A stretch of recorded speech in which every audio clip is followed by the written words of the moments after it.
इंदौर के एमटीएच अस्पताल में बच्चों की मौत को लेकर परिजनों का हंगामा हुआ, जिसके बाद आनन फानन में शासन प्रशासन ने मामले पर अपनी सफाई दी। यह मामला भी शांत हुआ ही था कि शाम को अस्पताल की नई गंभीर लापरवाही सामने आई, जिसमें एक मृत बच्चे की जगह मृत बच्ची का शव परिजनों को सौंप दिया गया। गलती का एहसास होने पर हॉस्पिटल से फोन लगाकर परिजनों को वापस बुलाया गया और सही शव परिजनों को दिया गया।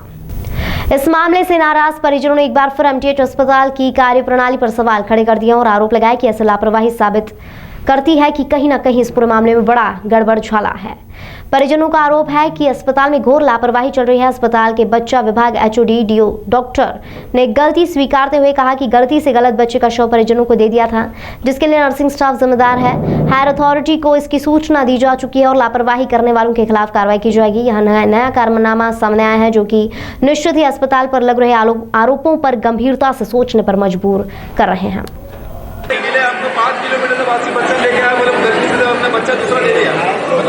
बच्चे मार रहे, इसके बावजूद बदल के दे रहे हैं, क्या लापरवाही। ये बच्चे बदल के दिए, मतलब बच्चे की मौत हो रही है यहाँ पे। बच्चा हमारा ये बच्चा 2 घंटे पहले यहाँ के हिम्बा के डॉक्टर काबू क्या कह रहे थे कि यार बच्चे बहुत कम मर रहे, मतलब बच्चे मर ही रहे बच्चे, मतलब बच्चा 2 बच्चे डेड हो गए।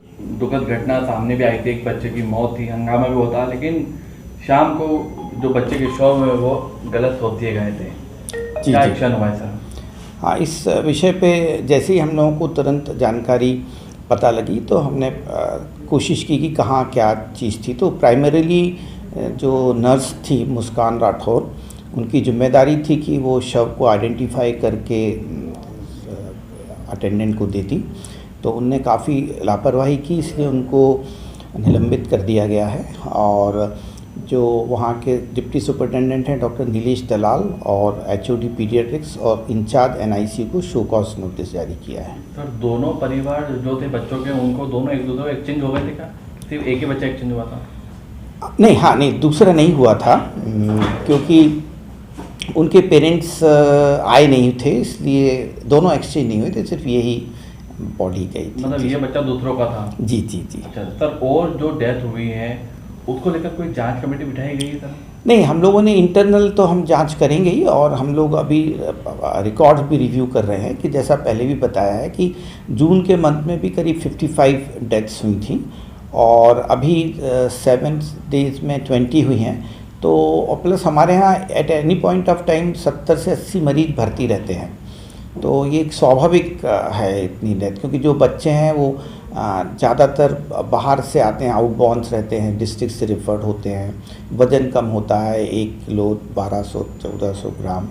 तो इसलिए ये बच्चा भी 10 जून को इसकी डिलीवरी हुई थी और 20 दिन से रिकवर भी कर रहा था, लेकिन ऑल ऑफ सडन उसको प्रॉब्लम हुआ परसों। सर, काफ़ी सीनियर डॉक्टरों का मानना है कि अगर ऐसे गंभीर बच्चों पर निगरानी रखी जाए, समय रहते उनको बचा भी दिया जा सकता है। तो हाँ, तो हम लोगों ने भी बिल्कुल वही किया जो सीनियर डॉक्टर्स बता रहे हैं कि जैसे ही पता लगा उसको तत्काल हम लोगों ने वेंटिलेटर पे रखा था बच्चे को, लेकिन समाव हम उसको बचा नहीं पाए। सर, कहीं ना कहीं चिंता का विषय मानते हैं? जून में भी आप एक बड़ा आंकड़ा बताया और अभी भी आंकड़ा हुआ है, ये क्या नहीं, ये नहीं चिंता का नहीं, इतने जो मरीज टर्नओवर है और 90 बेडेड आईसीयू है, तो जैसे हम लोगों की इसकी जो फैटिलिटी रेट कैलकुलेट करते हैं तो लेस देन 10% है। तो एज़ पर नॉर्म्स ही हैं, मतलब सामान्यतः इतने मरीजों में इतने, क्योंकि हाई रिस्क रहते हैं, प्री मैच्योर रहते हैं। जैसे ये बच्चा भी 7.5 महीने का ही था और मदर को प्री एक्लेम्पसिया एक बीमारी होती है, वो भी थी, हाइपरटेंशन था, तो इनका स्वाभाविक रूप से ग्रोथ भी थोड़ी कम रहती है। तो जितनी जो डेथ हुई उनमें क्या बच्चे जन्म के बाद कितने महीनों के हो चुके थे या दिन के थे, कुछ? ये अब हम लोग अभी इसको एनालिसिस कर रहे हैं, मतलब एक जांच। हाँ, इसका मुद्दा। जी जी जी।